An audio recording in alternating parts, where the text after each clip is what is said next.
Cuenta con más de 30 años de experiencia en cargos de liderazgo en empresas de manufactura y tecnología. El doctor Candanosa es cofundador de Procesa.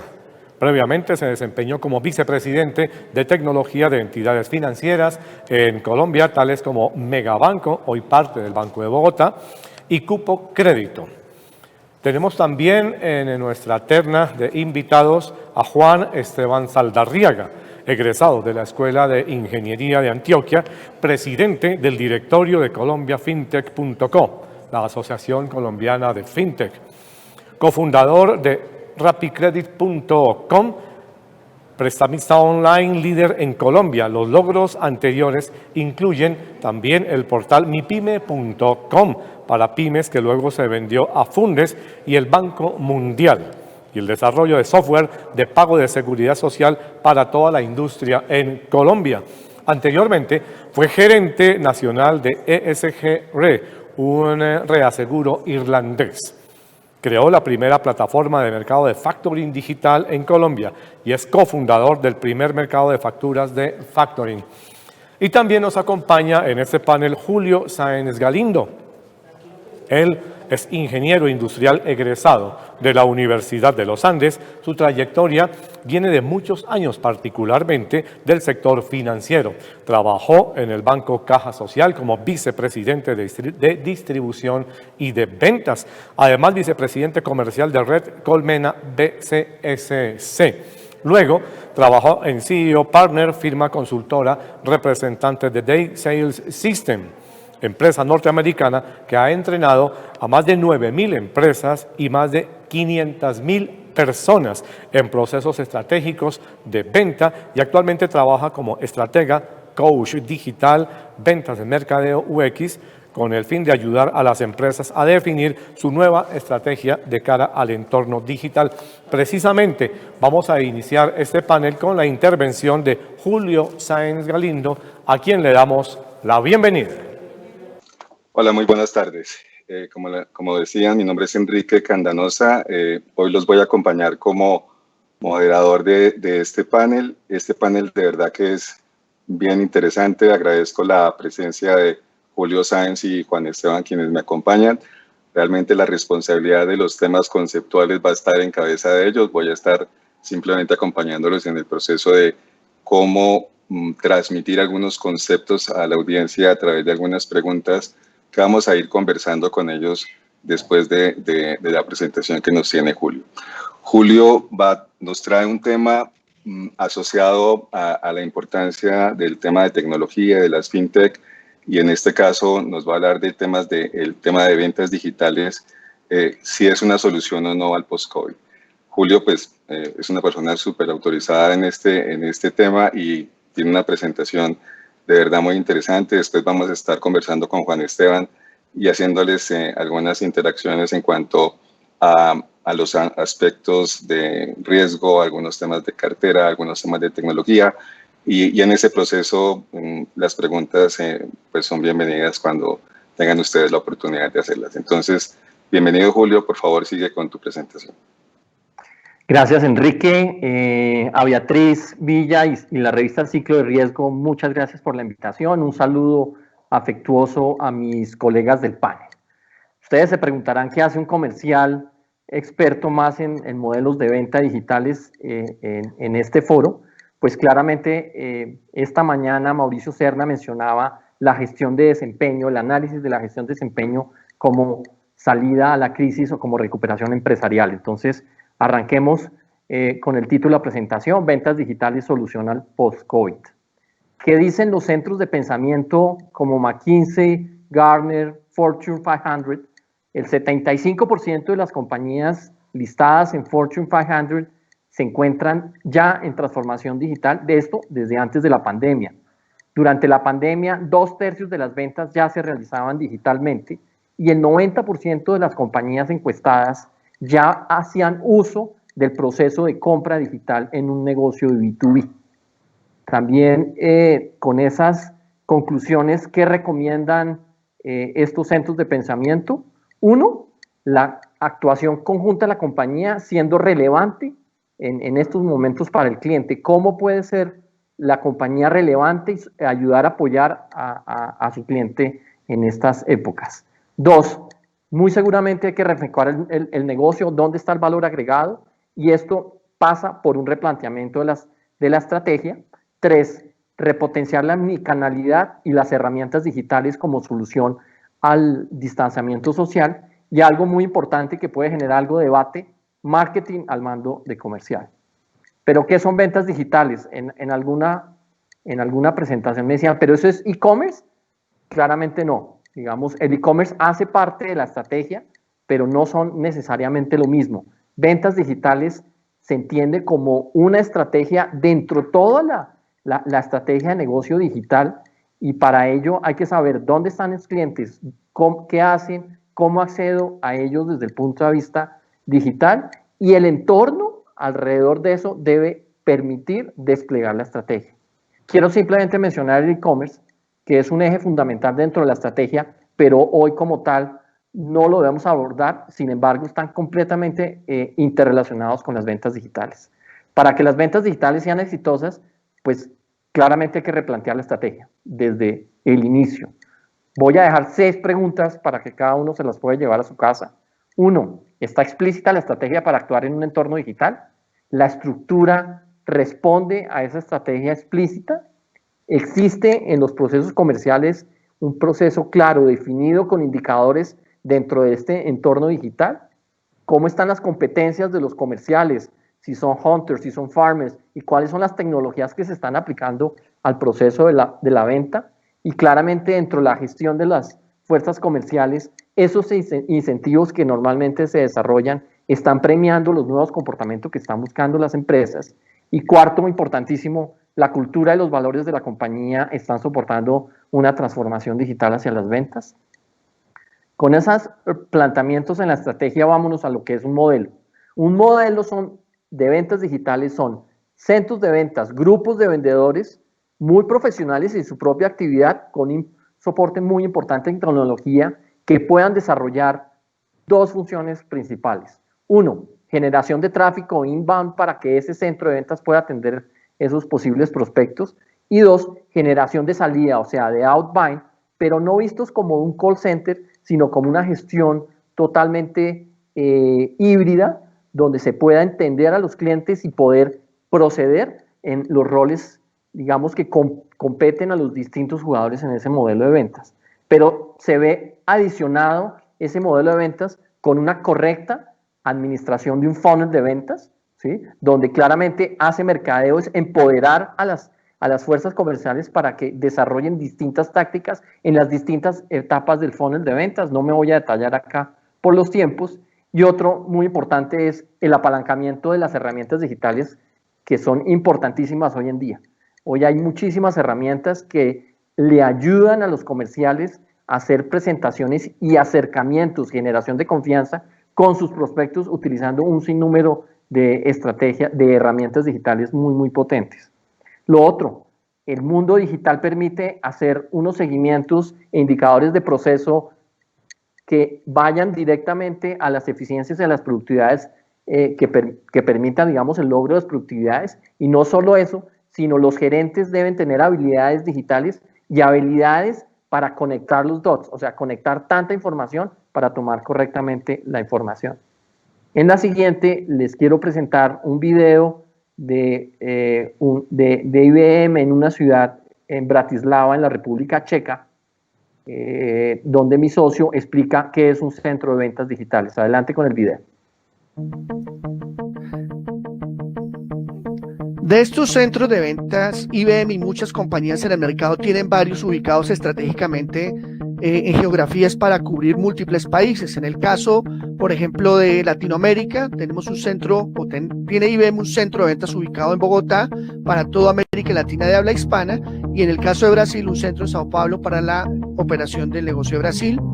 Este centro que estamos viendo opera una parte de países de lo que era la antigua cortina de hierro, y lo que ustedes ven aquí es un poco la disposición tecnológica, la infraestructura, el diseño arquitectónico que implica un centro de ventas colaborativo.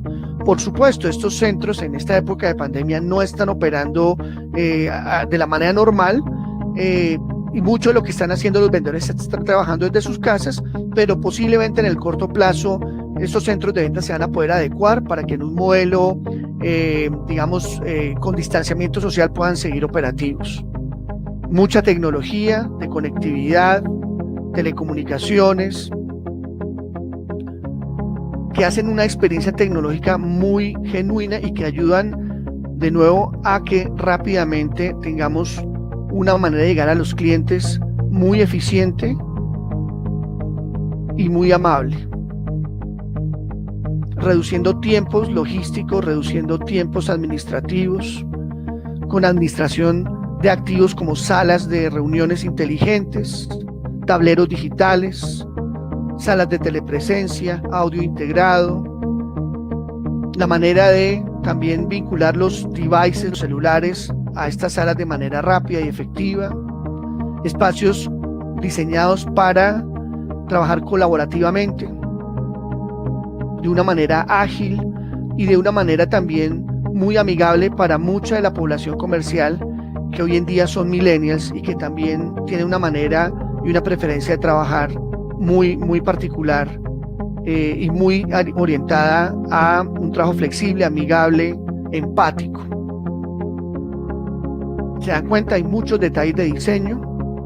De estos centros no solo IBM tiene en el mundo, compañías como Oracle, como Microsoft, como SAP, tienen esta semana justamente en etapa, abrió un centro para Europa en Barcelona, España. Y bueno, no solo se trata de compañías de tecnología, esto aplica a muchas compañías distintas al sector de tecnología que cumplan con las condiciones que yo mencioné anteriormente. Entonces esta es una sola muestra de algo a lo que se puede llegar si uno hace una apuesta a un modelo de venta digital de largo plazo.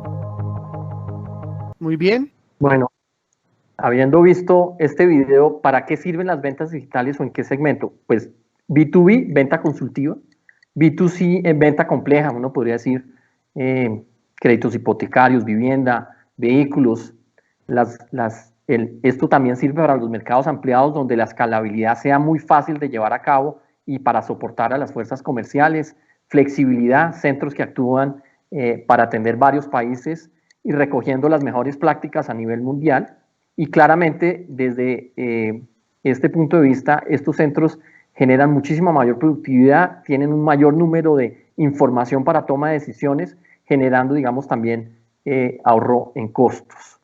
Pero la pregunta es cómo comenzar. Muy sencillo, trabajemos en mínimos viables posibles con los vendedores presenciales, generándoles primero capacidades en apropiación de tecnologías y de nuevas metodologías comerciales, una construcción conjunta de todas las áreas, marketing, tecnología, ventas, implementaciones ágiles que permitan, digamos, avanzar rápidamente con ganancias tempranas y obviamente mucha capacitación y acompañamiento. Y la pregunta clave es, ¿la estrategia de negocio lo soporta? Esos serían como los aportes que quería hacer el día de hoy y que espero le hayan sido de valor para la audiencia. Muchas gracias.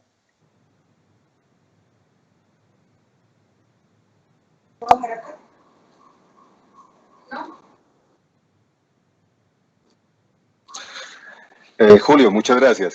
De verdad que nos dejas muchas inquietudes referente a la presentación que haces en términos, algunos conceptos que quería resaltar en términos, lo que tiene que ver con la parte del replanteo de la estrategia en las compañías y otro tema fundamental que pasa por el tema de las habilidades tecnológicas de la gerencia que se tienen que desarrollar. Antiguamente o hasta hace poco los temas de tecnología era el grupo de allá de tecnología, pero no se involucraba en todo el proceso y en la visión de las compañías y creo que le estamos, digamos, responsabilizando al COVID de los temas de transformación digital, pero realmente el tema es mucho más profundo, como entenderás, en términos de no solamente es trabajar de manera remota, sino muchos de los conceptos que tú explicaste. Entonces, pues me parece muy interesante y vamos a entrar en los temas del panel.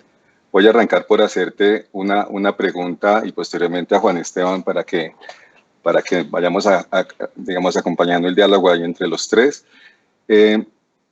A nivel global, todo este proceso de COVID ha traído una serie de desafíos a nivel empresarial, a nivel de las economías de cada uno de los países. Vemos qué tan lejos estamos de algunas economías a nivel, pues, digamos, de lo que supone Europa y otros continentes, donde el impacto del COVID, siendo muy grande, que es la reducción del aparato productivo llegó al 7% más o menos en Alemania, por ejemplo, y en algunos países de Europa. Y en Colombia estamos llegando a niveles del doble, 14, 15%. En ese entorno, los procesos de recuperación empresarial se necesitan que se aborden con unas mejoras profundas en la capacidad de gestión gerencial de los empresarios. Ahí te quiero preguntar, ¿cuáles serían esas 3 recomendaciones que le harías a una empresa como primeros pasos para comenzar con su recuperación y salir de la crisis? ¿Me preguntas a mí? Sí, Julio, por favor. Ok, listo. La transformación digital como medio y no como un fin, que no sea de moda, con 2 criterios para poder llevar una transformación digital exitosa. La experiencia del cliente, fundamental, y que genere un retorno a la inversión en términos de costos. 2, no esperar a hacer el gran proyecto de transformación digital porque si no, nunca van a arrancar, sino comenzar con varias pequeñas iniciativas que empiecen a generar valor al cliente, visibles al cliente. Y dentro de la estrategia siempre hay que pararse y preguntarse cuál es mi propósito y cómo yo puedo ser relevante al cliente en este momento. Me llama muchísimo la atención lo que ocurrió durante la pandemia y fue la gran cantidad de información de valor, porque era valiosísima, que estuvo siendo compartida sin ningún otro propósito que entregar esa información para que los demás pudieran sacar provecho de ella. Entonces, tal vez esas son mis recomendaciones. Muy bien, Julio. Ahora vamos con Juan Esteban. Y ahí viene un tema de tecnología. Nosotros en tecnología somos unos expertos en acuñar términos que suenan novedosos. Algunos lo son y otros son reempaques de conceptos lógicos que persisten en el tiempo. Entonces ahí aparecen temas como inteligencia artificial, machine learning, big data y otros muchos. Y siempre tratamos nosotros los de tecnología de complicarlos. Pero la verdad es difícil incorporar estos conceptos a los procesos del mundo real. Ahí la pregunta es, ¿cuáles premisas resultan fundamentales en el camino de la incorporación de herramientas tecnológicas, soluciones digitales y de información inteligente en los modelos de gestión empresarial y la automatización de procesos y para las microempresas y pequeños negocios? ¿Cómo lo ves tú, Juan Esteban? Bueno, esa pregunta, ¿cómo te la contesto? Finalmente todos estamos tratando de usar las herramientas que tenemos a la mano de la mejor manera. Entonces, hay veces todos estos términos yo creo que tienden a confundir la gente. Yo creo que lo esencial es que cada emprendedor o negociante dentro de su negocio defina qué es lo importante. Puede que alguien con un WhatsApp business o con el WhatsApp esté pudiendo atender los clientes. Puede que otros consumos estemos logrando tener la mayor cantidad de reuniones o a través de Skype o Teams y otros a través de la transformación digital y el comercio electrónico están pudiendo sacar a flote sus negocios, otros que van muy bien con el comercio electrónico. En el caso de los créditos digitales, o por lo menos en el tema de fintech, donde yo me muevo, la verdad es que hemos empezado a usar cada vez más información alterna que nos permita tomar decisiones.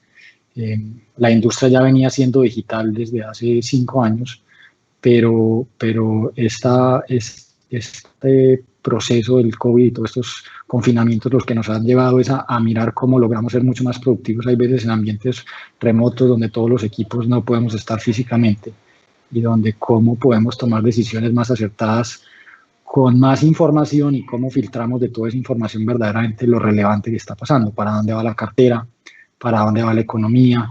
Va a tener Colombia una segunda ola y va a pasar lo que puede que pase en Europa de volver a cerrar cosas. Aprendieron los gobiernos de que ese tema de cerrar tal vez no es la mejor manera y entonces cómo vamos a todos a convivir.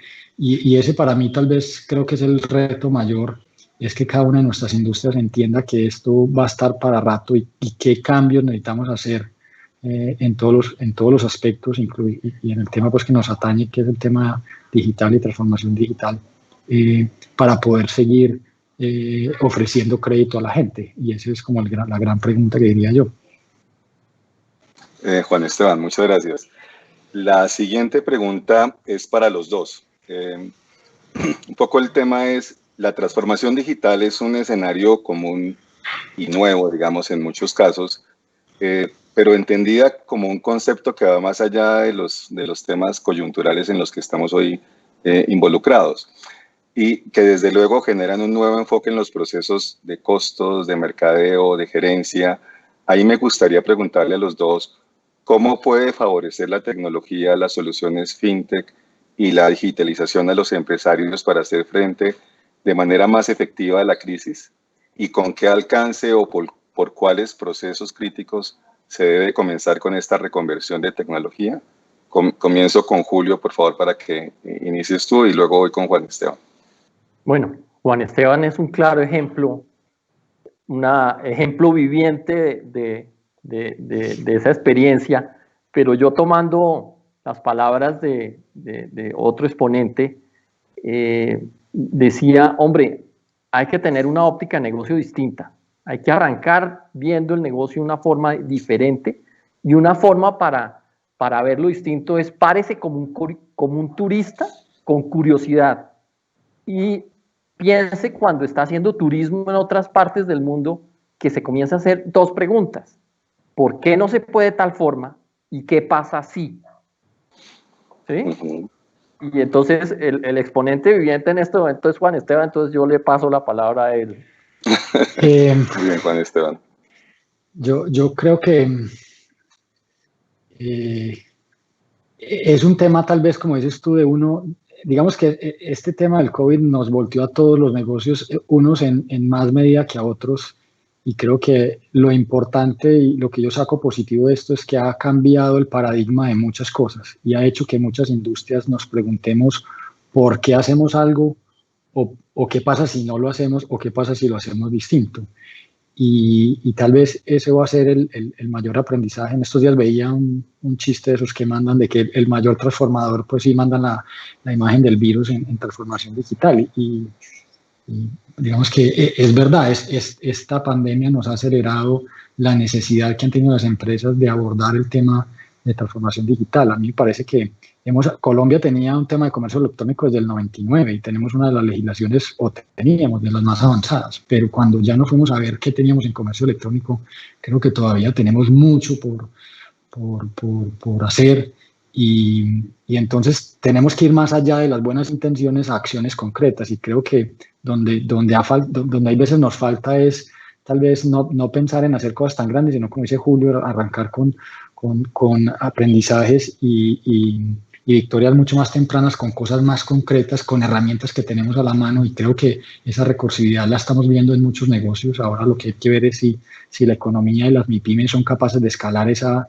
digitalización y volverse más productivos, porque Colombia, desafortunadamente, 2,5 millones más de empresas, digamos que esas empresas son el 85% del empleo en este país, pero el porcentaje del PIB que proveen es solamente como el 35%, entonces la productividad es muy baja, porque una persona en Alemania trabajando muchas menos horas, o en Suiza o en Estados Unidos incluso, produce 3 o 4 veces más que nosotros. Y ahí está la gran pregunta: ¿cómo están usando la tecnología?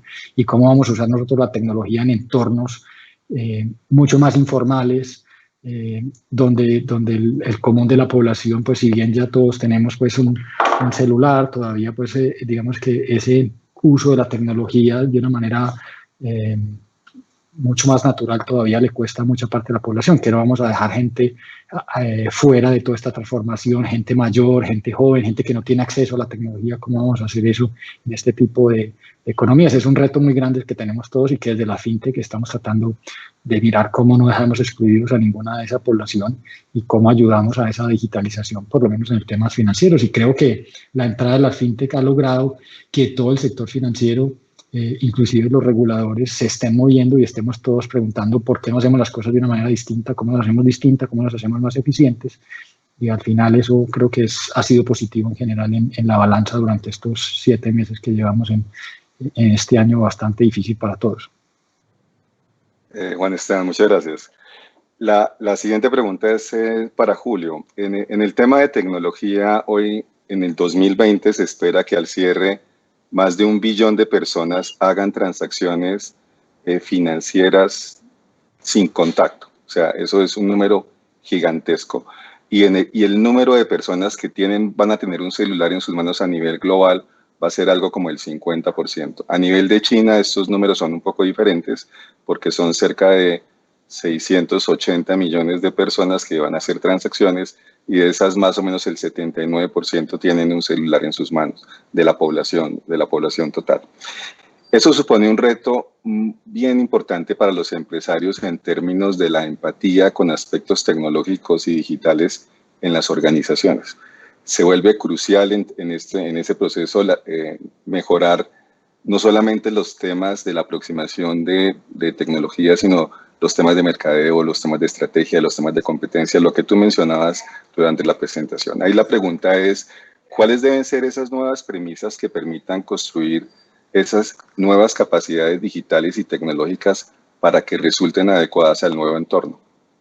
Mira, la premisa, muchos lo han dicho y yo lo voy a repetir en este momento, y es que el proceso de transformación digital y apropiación de nuevas tecnologías es un proceso eminentemente educativo y cultural. Poco de ver con la tecnología. La tecnología es un facilitador, pero todo ese proceso de cambiar el chip tiene que venir desde la cultura de la compañía, y esto tiene que venir desde el liderazgo de las cabezas de las empresas para poder realizar ese cambio que se necesita. Eso es lo más importante. Yo ahí tal vez añadiría que aquí necesitamos una política de Estado. Yo diría que digamos que está hacia la digitalización y quitar el efectivo, pero creo que tenemos que tener algo mucho más fuerte desde el colectivo del Estado en rápidamente implementar cosas como un código QR transversal a todo el mundo, incentivos para que la gente adopte pagos por QR, no sé si temas de incentivos en el IVA, a que las mismas MIPYMES y tenderos por incentivar los pagos electrónicos también tengan algún tema de favorabilidad en tema de impuestos o tenemos que buscar el incentivo para que el uso del efectivo deje de ser pues lo que es hoy en Colombia, que sigue siendo el 90% de las transacciones en general de este país. Y como dice Julio, es un tema cultural, pero lo tenemos que promover y tiene que haber un incentivo, y ese incentivo pues muchas veces creo que el mejor es el que viene desde el punto de vista de gobierno y que viene a través de impuestos o de algo que a la gente le ahorre o le ayude, digamos que en su bolsillo, y ahí puede ser a través del IVA, puede ser a través del 4x1000, no sé, hay que buscar un tema de verdaderamente incentivar el tema de las transacciones electrónicas en nuestra economía, porque además eso está ayudando a otro tema que he oído hablar ahí, es que estamos perdiendo predictibilidad en los modelos con los buros de crédito, y finalmente las transacciones electrónicas a través de las CEP, las billeteras, los comercios van creando ese historial de crédito que va a ser la nueva normal si ya los buros de crédito no están teniendo la predictibilidad que todos esperamos. Muy bien.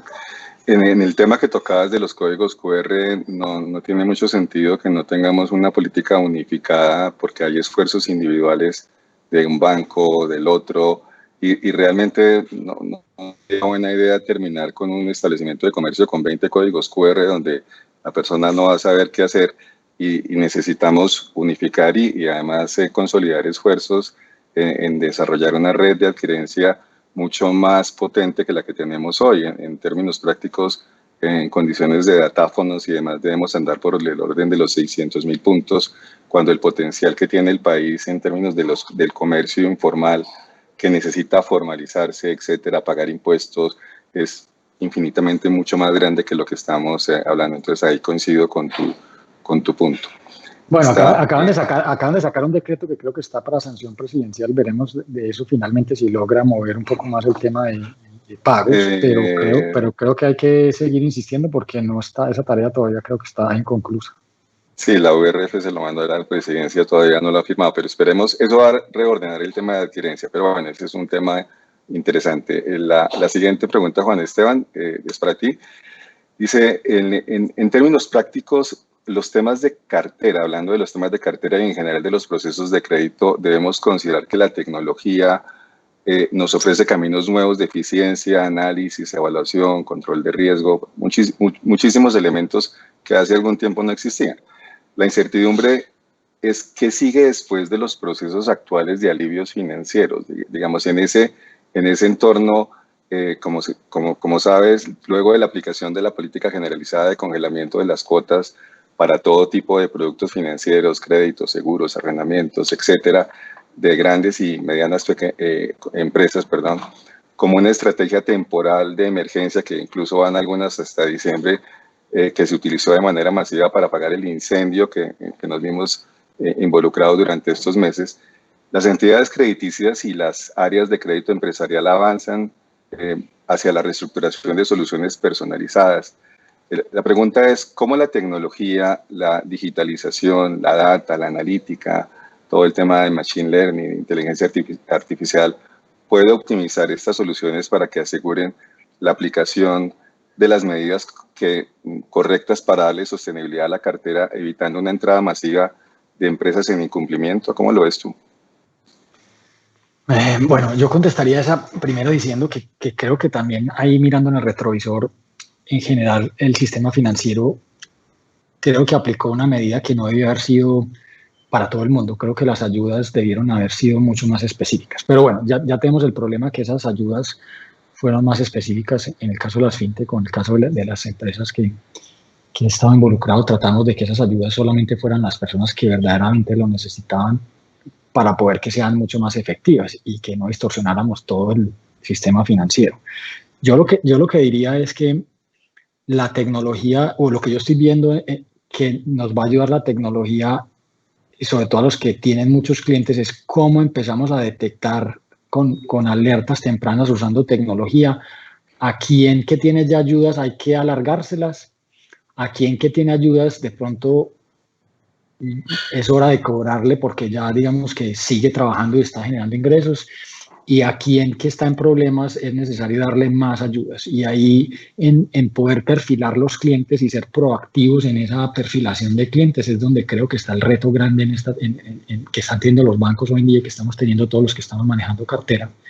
Y eso, ahí es donde creo que este final de semestre y el año entrante se va a enfocar la tecnología, por lo menos los que ya veníamos digitales en originación y análisis de riesgo desde 3 o 4 o 5 años atrás. Ahora lo que estamos es cómo usamos toda esa data, no en la originación, no en la generación de cartera, sino en la administración de cartera y en detectar nuestros clientes, cómo se están comportando en tiempo real para poder tomar medidas en tiempo real de alivios de cartera, de provisiones, o de otra vez empezar a cobrar, porque pues digamos que la gestión tiene que volverse. Hay gente no toda perdió su trabajo, hay industrias que están yendo bien, hay gente que puede pagar sus créditos, y tenemos que empezar a compensar digamos que esos imbalances que hay hoy en el sistema, la gente que sí puede frente a la gente que no puede, y cómo le ayudamos a ese 24% que digamos pasamos de desempleo del 10 al 24, esas personas que perdieron, cómo hacemos para que podamos ayudarlas y puedan volverse a poner al día.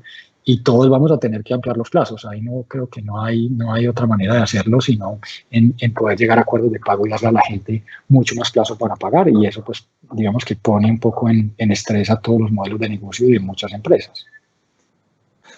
Una pregunta adicional ahí, Juan Esteban, o no sé si Julio quiere revisarla, y es, ¿podrían ir esas medidas hacia extremos de disminuir la rentabilidad de la cartera? Porque muchas de las que se están dando actualmente a la larga aseguran que el valor presente neto de los flujos de caja sigan siendo los mismos, pero que no involucran pues, los ingresos del crédito en el largo plazo. O sea, no deberíamos considerar exponer esos ingresos o esas utilidades de los créditos a futuro en términos de las ayudas que se están dando. Yo creo que eso también lo compensa un poco si la mora o el default se va a subir, porque puede que tú mantengas el valor presente, pero si te subió el default, al final se te bajó el valor presente. Entonces puede que si tú bajes el default y bajas el valor presente, al final es lo mismo. No sé si me hago entender ahí. Entonces digamos que eso al final, creo que todos estamos tratando que el valor presente siga siendo y que los flujos se mantengan por lo menos traídos a valor presente por el mayor tiempo que se está dando.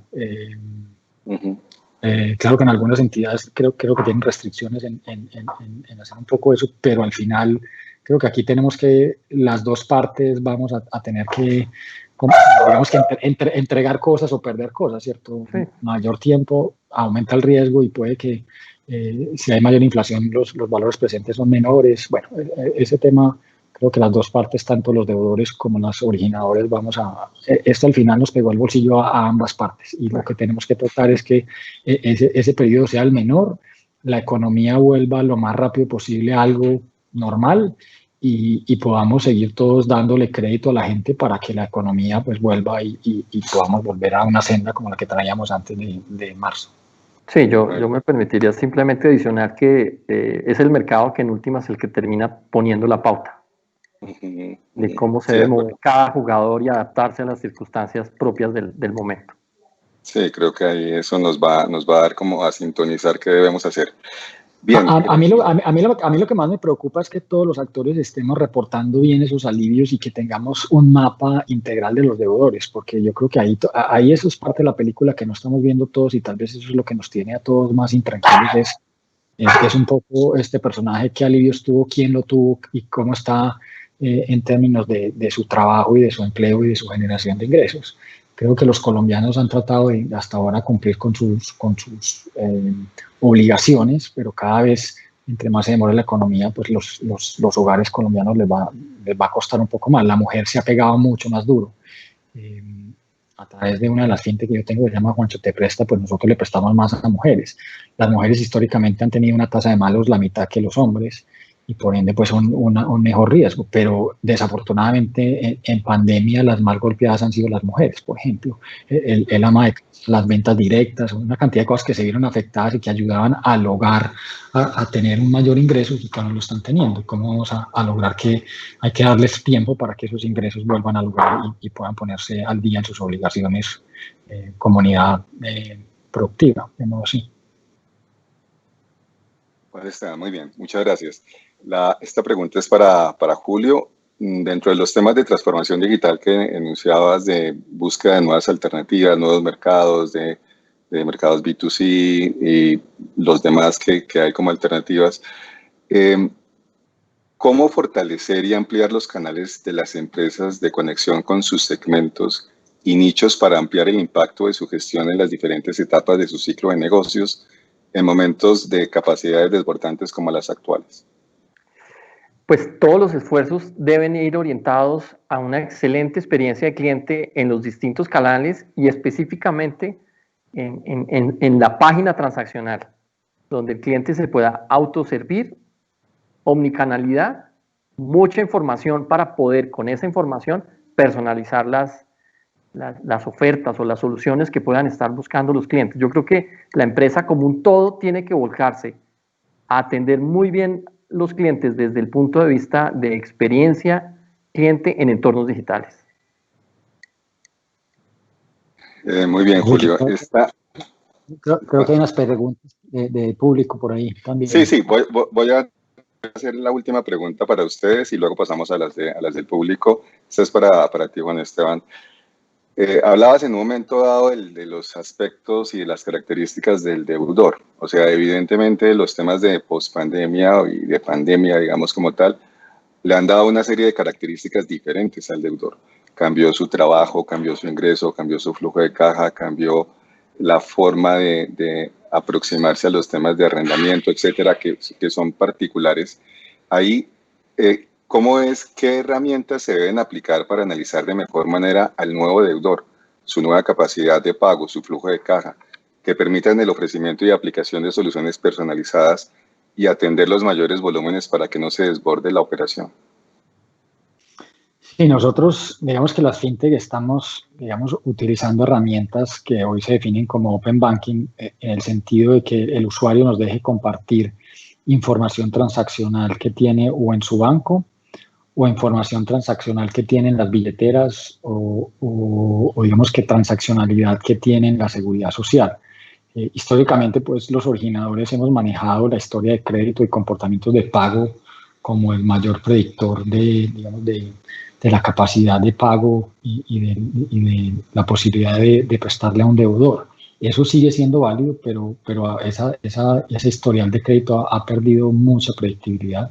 Creo que hoy todos los originadores nos hemos ido a modelos en función del flujo de caja del cliente, llámese persona natural o pyme. En las pymes todavía es mucho más importante, pero en el caso de las personas naturales se volvió mucho más importante poder conocer cuáles son las entradas y salidas de los clientes.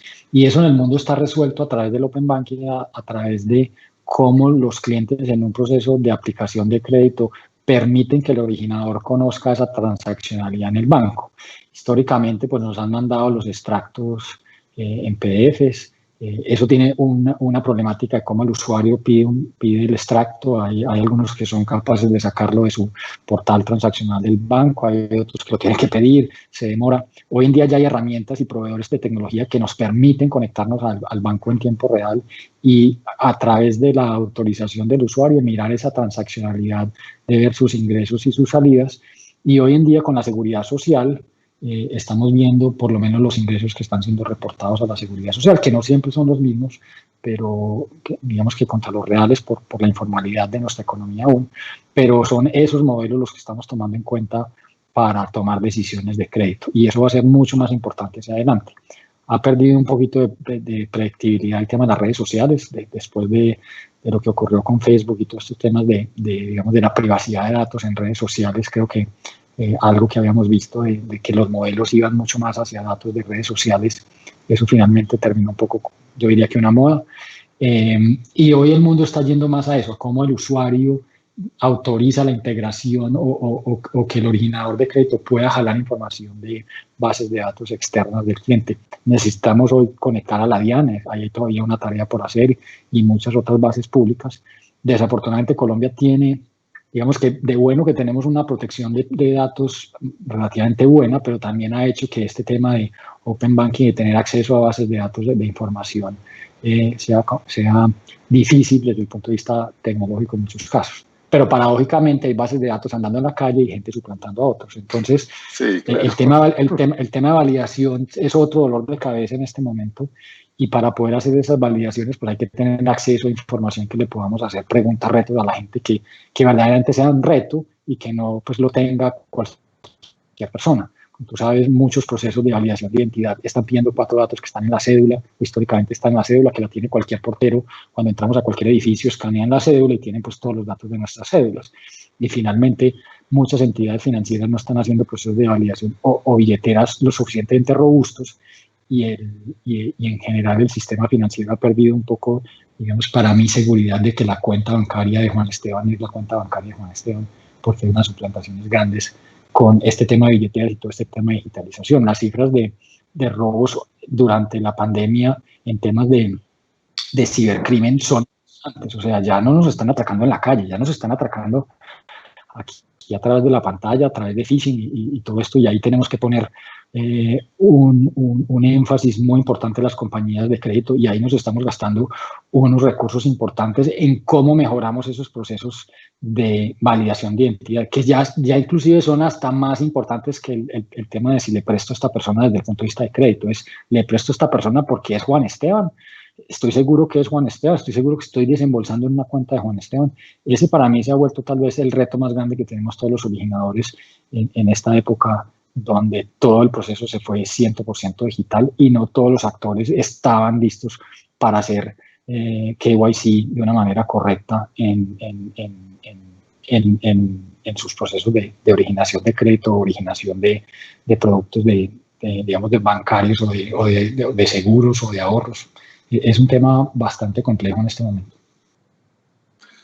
Muy bien, Juan Esteban. Y Julio, vamos a ir a las preguntas del público. Voy a comenzar contigo, con Julio. La pregunta es, ¿qué habilidades y destrezas o nuevos talentos debe tener la fuerza comercial para gestionar modelos de ventas digitales en mercados B2B? Bueno, las competencias, autogestión, indudablemente, capacidades de absorber y de administrar herramientas digitales que le sirvan a su gestión comercial. Digamos, los comerciales tienen que ser ávidos por aprender toda esta gran cantidad de herramientas digitales que le ayudan a soportar su gestión comercial. Y obviamente, pues un concepto completamente moderno que es el de redes, para poder interactuar con una gran cantidad de personas que están en los mundos y en las redes digitales para poder desarrollar sus habilidades. O sea, el concepto tradicional de las habilidades del comercial fueron borrados completamente por unas nuevas. Sí, de acuerdo. La segunda pregunta es para Juan Esteban. Esta pregunta está interesante y es, ¿en cuánto cree que se va a subir el indicador de cartera vencida para la modalidad comercial y para consumo? O sea, realmente es una pregunta difícil, pero ¿cómo lo ves, Juan Esteban? Yo no me atrevo, no sé, a dar, y también depende un poco de cada producto. Lo que sí hemos evidenciado es que se han subido y se van a seguir subiendo las moras en ambos productos. Creo que comercial le tengo más miedo a comercial que a personas. Normalmente esto le ha pegado primero a comercial. Desafortunadamente hay mucha pequeña empresa, y bueno, empresas grandes también, que sus modelos de negocio, como digo, quedaron completamente al revés y todavía sus temas de transformación digital logran un 30% de lo que hacían antes. Hasta que no logren eso y cuánto logren aguantar, van a ver, pues seguramente muchos cadáveres de aquí al final del año. Y eso va a hacer que la cartera comercial es de las más complejas, y creo que ahí tiene que haber unas reestructuraciones y darle por lo menos 12 meses, 18 meses a muchas pequeñas empresas para volver a niveles de lo que tenían antes de pandemia.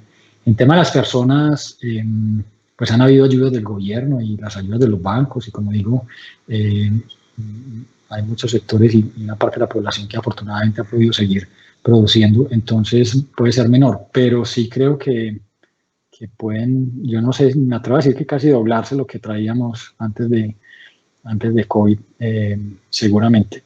Pero eso varía mucho por empresa, por producto, por regiones. Caso, por ejemplo, Antioquia, que así había sido, por lo menos lo digo en personas, históricamente un buen pagador. Durante pandemia hemos visto ir a niveles de mora iguales a los que ha tenido Bogotá o más, y yo creo que es por ejemplo por el efecto de lo que ha sido acá todo el tema textil y de servicios en Antioquia. Turismo ha afectado mucho más a Antioquia que de pronto a una ciudad como Bogotá. Entonces ha cambiado los patrones de pago de verdad en muchas regiones y en muchos sectores y nichos de la economía. Nadie tiene ahí la bolita mágica para saber, pero se ven tendencias pues que en algunos productos y sectores no son buenas.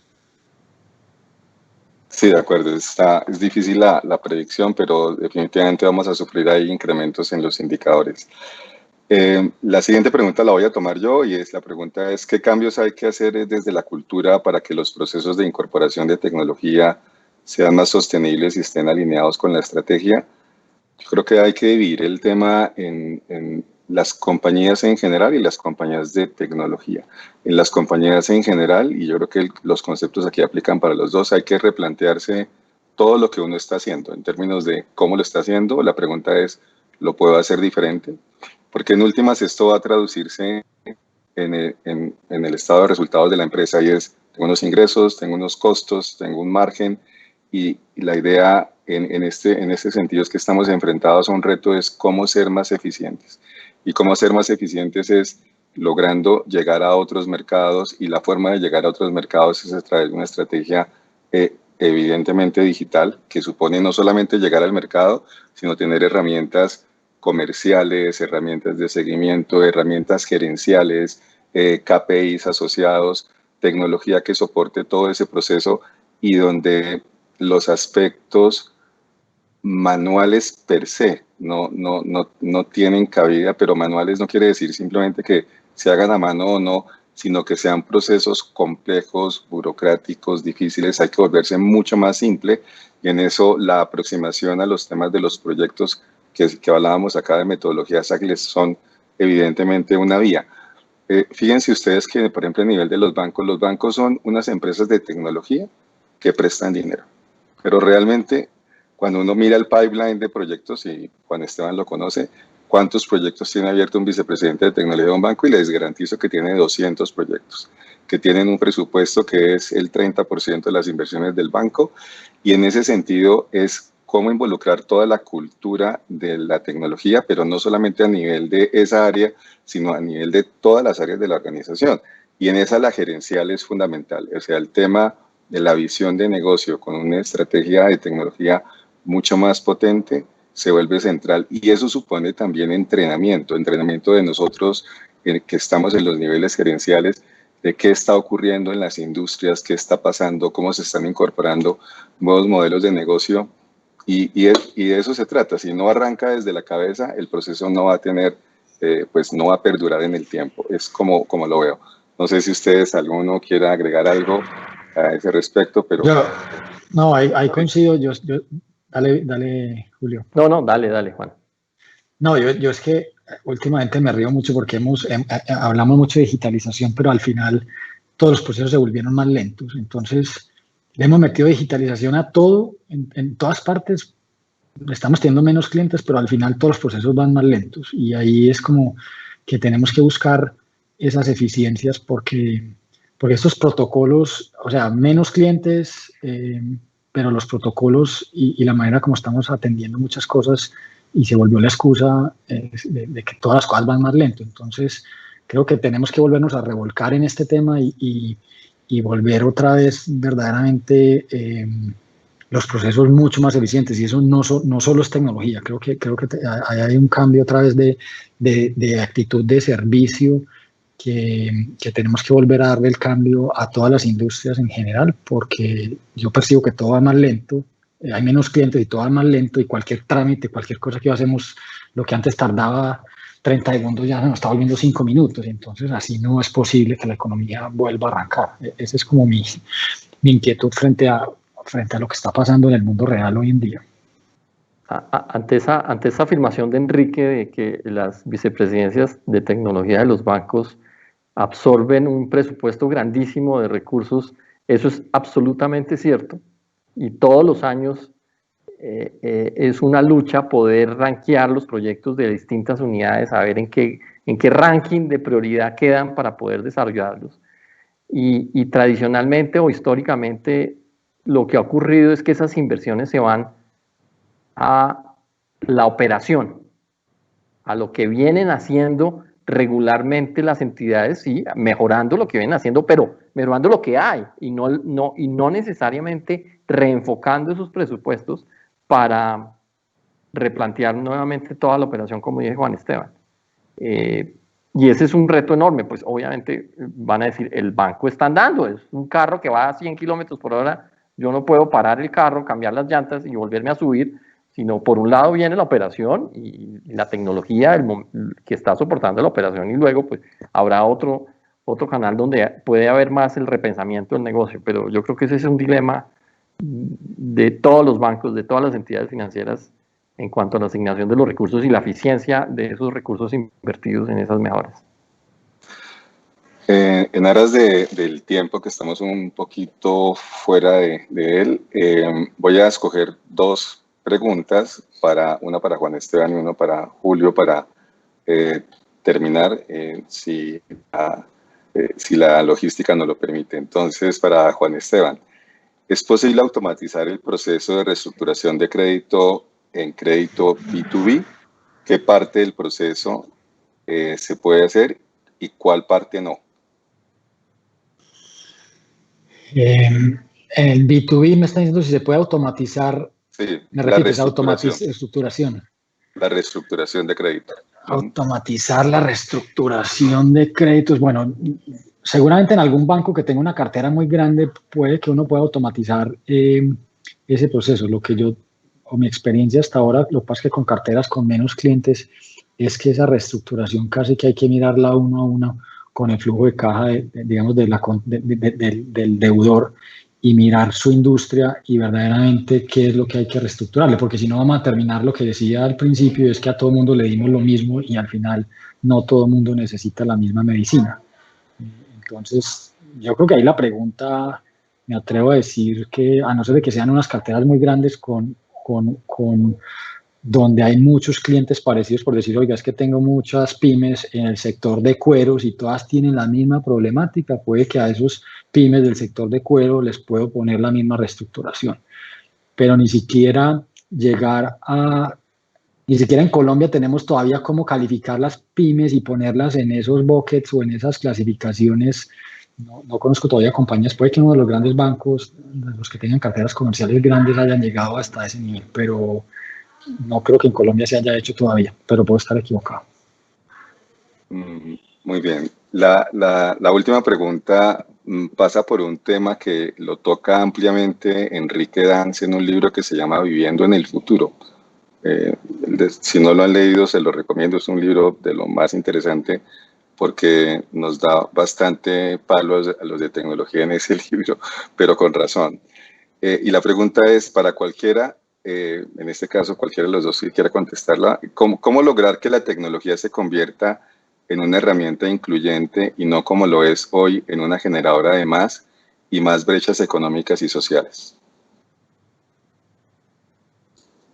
Desde el punto de vista de negocio, Juan Esteban podría contestar, y voy a tomarme el atrevimiento, que la tecnología está permitiendo hacer más inclusión financiera, incluir a más personas que están por fuera del sistema financiero, beneficiarse de los servicios financieros a través de herramientas que permitan llegar a esas personas.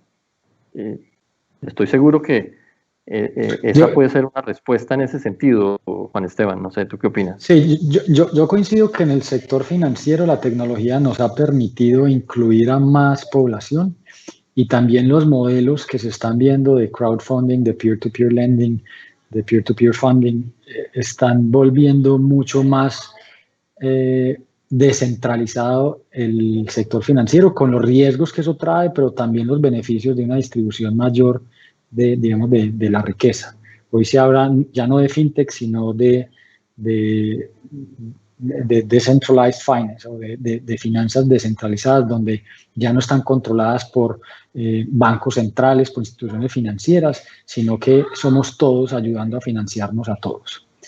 Pero en el mundo sí creo que la tecnología está creando unas brechas de riqueza que no son sostenibles, y cómo los que tienen el poder de desarrollar tecnología están construyendo unas compañías que no siempre están distribuyendo, o que los dueños de esa tecnología digamos que no está siendo democráticamente distribuida. Y eso es un reto que tenemos, que creo que sigue teniendo la humanidad, es cómo la tecnología nos sigue trayendo productos que nos sirven, pero que el capital que se está generando a través del uso de esa tecnología no termine en unas pocas personas en el mundo. Y ahí todavía no se sabe cuál va a ser el modelo final que tengamos que hacer, pero sí se necesita como colectivo pensar cómo vamos a que la tecnología de una cara está ayudando a la humanidad, pero de otra está concentrando la riqueza, y hay que buscar cómo solucionamos eso.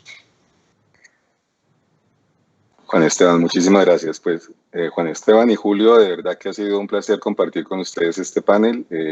Muy interesante, me quedo con muchas ideas, y eso que estuve aquí desde la óptica de coordinar el panel únicamente, pero sus exposiciones y las respuestas a las preguntas fueron muy valiosas y enriquecedoras, seguramente también. De verdad que... A Beatriz y el ciclo de riesgo, muchas gracias a ti. A Beatriz y el ciclo de riesgo. Muchas gracias, Enrique. Chao. Juan, cuídense, por favor. Enrique, chao. gracias. Julio, Gracias. un abrazo. Chao. Bueno, muchas gracias.